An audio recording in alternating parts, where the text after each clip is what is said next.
After my ex-wife poisoned our relationship, my son cut me out of his life for 10 years. Now he's going through his own messy divorce, has a 4-year-old daughter, and wants to reconnect.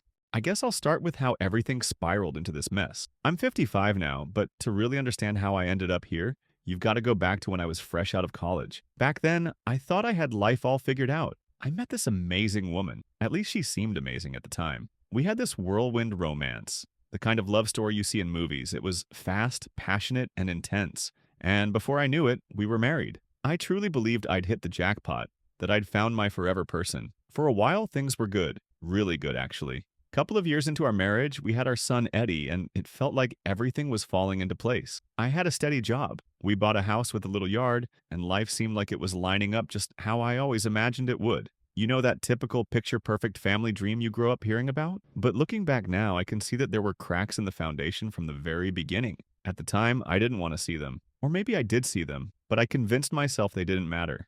I wanted so badly for us to be happy and for us to work that I ignored the red flags. My ex-wife, well, she had this way of taking control of everything. Every decision we made, every disagreement we had, she always had to be right. And if she wasn't, she'd flip the situation until somehow it was all my fault. She was a master at turning herself into the victim and making me feel like I was the one messing everything up. For years, I put up with it. I bit my tongue during arguments, gave in to her demands, and did everything I could to avoid rocking the boat. I told myself it was for Eddie. He was such a great kid, smart, funny, full of curiosity, and I didn't want to be the reason his world fell apart. So I kept the peace, even when it meant putting myself last, even when it meant swallowing my own feelings day after day.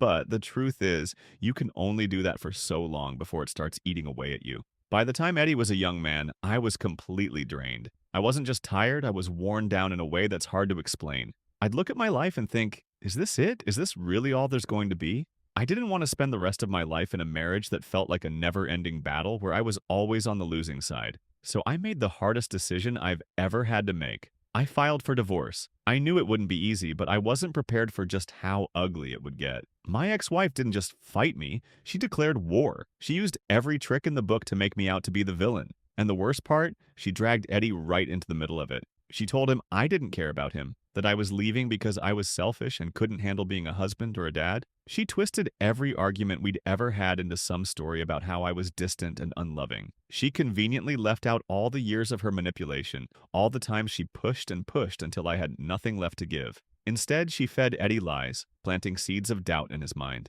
And the worst part? He believed her. Eddie wasn't a kid anymore. He was almost 20 when everything went down. He was old enough to make up his own mind. And when he testified against me during the divorce proceedings, I realized just how deeply he believed her version of things. Hearing him say those things in court, things that weren't true, broke something in me. I'd spent years coaching his soccer team, helping him with school projects, staying up all night when he was sick, and just trying to be a good dad. Sure, I wasn't perfect, but I cared. I was there. None of that seemed to matter. In the end, the court ruled that I had to pay her a significant amount of money, alimony, or spousal support, or whatever the technical term is. All I knew was that it was going to be a financial blow, but I figured I'd survive. What I wasn't prepared for was the emotional cost of losing Eddie. At first, I tried to reach out to him. I understood he was busy. College, friends, figuring out his life. I knew he was at an age where he was supposed to be out in the world living his life, but it still stung. He always seemed to have time for his mom, but he couldn't spare a few hours for me, not even during the holidays. I'd call and text, trying to make plans. I'd suggest grabbing dinner, catching a game, or just hanging out.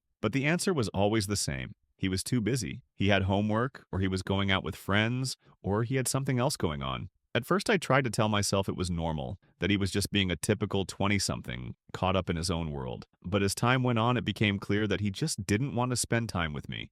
And that realization hit harder than anything else. It felt like I was slowly fading out of his life, like I'd become this distant figure he didn't really care about anymore. I wanted to tell him how much it hurt, how much I missed him, but I didn't want to guilt him into spending time with him. So I stayed quiet, and with every passing holiday, every missed birthday, every unanswered message, I felt like I was losing him more and more. I did everything I could to stay connected with Eddie. Even after he stopped visiting, I sent him texts, emails, birthday cards, Christmas gifts, whatever I could think of to remind him I was still here, that I still cared. But his responses, when they came, were short and cold. Most of the time, it felt like I was texting into a void. I'd hear later from mutual friends or family that he'd thrown out the cards or left the gifts unopened. That stung more than I could admit at the time. Worse, I found out through those same channels that Eddie was telling people I was a terrible father, that I didn't care about him, and had abandoned him. Hearing that broke something in me, but at the same time, I couldn't fully blame him. He was a teenager being manipulated by someone who was a master at playing the victim. His mom had spent years twisting things to make me the bad guy, and he'd grown up believing her version of events. I understood that. Still, understanding it didn't make the rejection hurt any less. One memory in particular still sticks out. It was a holiday weekend, and I planned this big trip just for the two of us. We were going to go hiking, something we'd always loved doing together when he was little. I'd spend weeks planning everything down to the smallest detail, trying to make it a perfect weekend. Then the night before, he called me. He said he couldn't come because his mom had planned some last-minute family event, and he felt like he had to go. I could hear it in his voice. He didn't want to cancel, but he'd already made his choice. I told him it was okay and that we could always reschedule, but after I hung up, I just sat there staring at the packed bags by the door. That trip never happened, and looking back, I think that was one of the last times I tried to make plans with him. I just couldn't take the disappointment anymore. Life kept going like it always does. A few years later, I remarried. My wife and I decided not to have kids, though. Losing Eddie left a hole in me, and the thought of starting over, of risking that kind of heartbreak again, was just too much. Instead, I focused on my work and tried to be the best husband I could be to my new wife. We built a good life together, stable, happy, full of love. But no matter how much time passed, there was always this ache in my chest whenever I thought about Eddie. I'd see dads playing with their kids at the park or hear my coworkers talk about their kids' milestones, and it would hit me all over again. I'd wonder what Eddie was up to, if he was okay, if he ever thought about me. Then, out of nowhere, a few months ago, Eddie reached out. He's 30 now and a father himself. He told me his wife had cheated on him and left, and now he's raising his 3-year-old son on his own. He said he needed advice and that he finally understood how hard things must have been for me back then. He admitted he'd been wrong about a lot of things and said he wanted to reconnect. He told me his mom didn't get what he was going through, that she just brushed off his struggles and hadn't been much help with his son. And then he apologized for the things he said, for how he treated me, and for letting so much time pass. He said he wanted us to rebuild our relationship and to start fresh. I should be happy, right? This is everything I've wanted for years, to have him see the truth, to have him come back into my life. And still, I'm torn. On the one hand, he is my son. I've missed him every single day since he walked out of my life. I want to know him again, to meet my grandson, to make up for the lost time. Part of me wants to jump at the chance and hold on tight, just in case he changes his mind. But on the other hand, I can't forget the pain he caused me. The things he said in court, the way he cut me out of his life, years of silence, it all left scars. I can't help but wonder what his real motives are. Does he really want to fix things, or does he just need help now that he's in over his head? And then there's his mom. Is she still in his ear, still pulling the strings behind the scenes? Has he really broken free from her influence, or is this just another way for her to manipulate the situation? I've been lying awake at night, replaying everything over and over. I try to put myself in his shoes. He's hurting, he's overwhelmed, and he's probably realizing how tough life can get. But then I ask myself, why now? Why wait until things got this bad to reach out? And the question that keeps eating away at me is this: am I wrong for hesitating? Does it make me a bad father to protect myself after everything that's happened? It felt surreal, like something out of a bad TV drama, but this was painfully real. Her voice was sharp, cutting through the air as she accused me of manipulating Eddie. She said I must have been feeding him lies, turning him against her, poisoning his mind. The anger in her voice was so thick I could practically feel it in the room. Her words hit me hard. I hadn't even talked to Eddie yet. Not a phone call, not even a reply to his message. I've been taking my time, trying to figure out how to approach it without making things worse. But none of that mattered to Cecilia. She didn't care about what was true or not. She'd already decided I was the villain in this story, and she wasn't about to let facts get in the way of her narrative. She didn't just stop accusing me either. She went all in, dredging up every bitter memory from our divorce like she'd been saving them for this exact moment. Every argument, every mistake, real or imagined. She threw it all at me one after another like she wanted to bury me under the weight of it. Her voice echoed through the room as she stormed back and forth, knocking things off the table, picking stuff up only to slam it back down, like she was trying to prove some kind of twisted point. And then she grabbed the photo.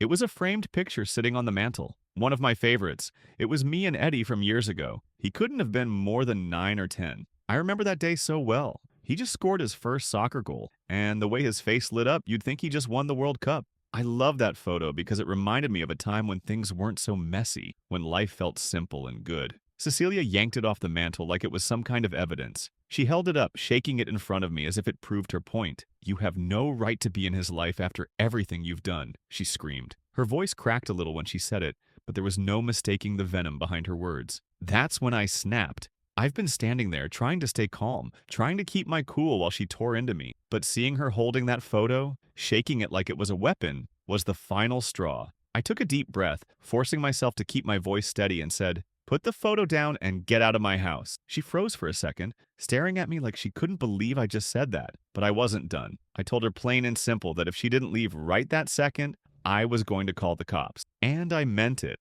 I wasn't going to let her destroy my house or drag me back into the chaos I'd spent years trying to escape. For a moment, I thought she might actually listen. She stood there, clutching the photo, her face flickering between anger and disbelief. But instead of leaving, she launched into a whole new rant.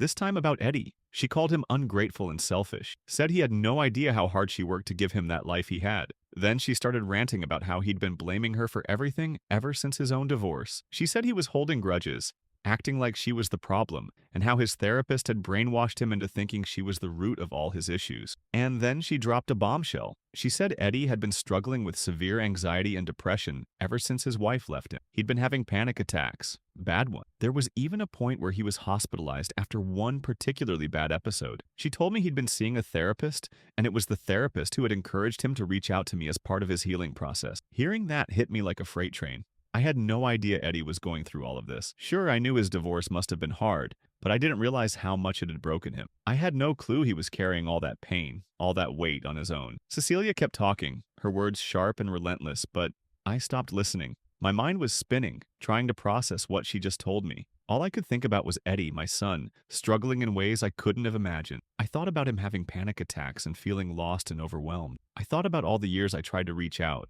Texts, emails, voicemails, only to be met with silence. I thought about the distance, the hurtful things he said in court all those years ago, and the wall that had grown between us. But more than anything, I thought about how much I still cared. No matter what had happened between us, no matter how many scars I carried, Eddie was still my son. And even though I didn't know where to start or how this was going to play out, one thing was clear. I couldn't turn my back on him now. He's my son. No matter how much pain he's caused me, I can't just ignore that.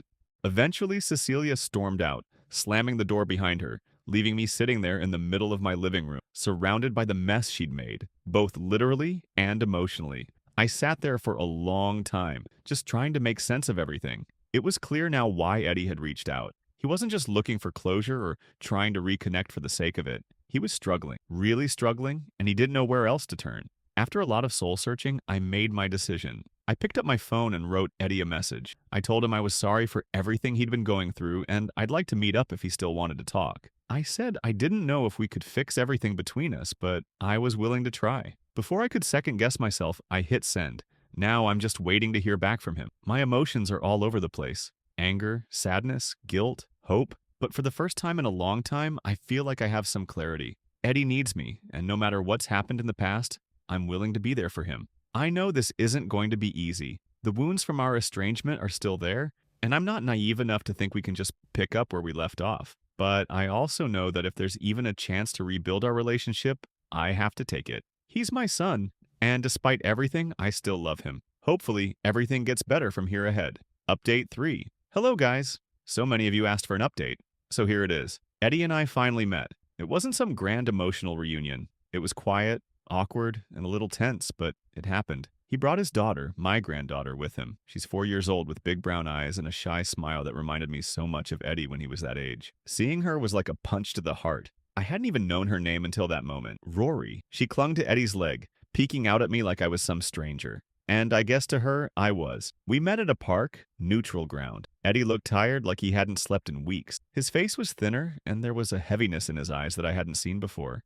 He didn't say much at first, just thanked me for meeting him. Rory stayed close to him, played with a toy she'd brought along while we sat on a bench and talked. Eddie opened up about everything. His divorce, his struggles as a single dad, his mental health. He told me about the panic attacks, the therapy, and how he felt like he was failing as a father. He admitted that he'd been carrying around guilt for years about how he treated me during the divorce. He said he didn't expect me to forgive him, but he wanted me to know he was sorry. I listened. I didn't interrupt. And when he finished, I took a deep breath and told him the truth. I said that I couldn't just erase the past, that what happened during the divorce still hurt, and that it wasn't something I could forget. But I also told him that I was here now, of course for him. but mainly for my grandkid. She's innocent in all of this, and she deserves to have a grandfather in her life. I made it clear that my priority right now is her, not fixing our relationship, not rehashing old wounds, but making sure she has someone stable in her life. Eddie nodded in understanding, not trying to argue or justify anything, which was unexpected. He simply said he appreciated that I was willing to be there for Rory. His words carried a weight I hadn't heard from him in years, and for a moment, it felt like he was letting his guard down. Then he shared something that caught me off guard. He told me his ex-wife had emptied their joint bank account before she left. Of course, he had some savings on his own, but she had taken almost everything, leaving him to manage on his own with Rory. He admitted that ever since he'd been struggling to make ends meet, balancing therapy costs, childcare, and everyday expenses.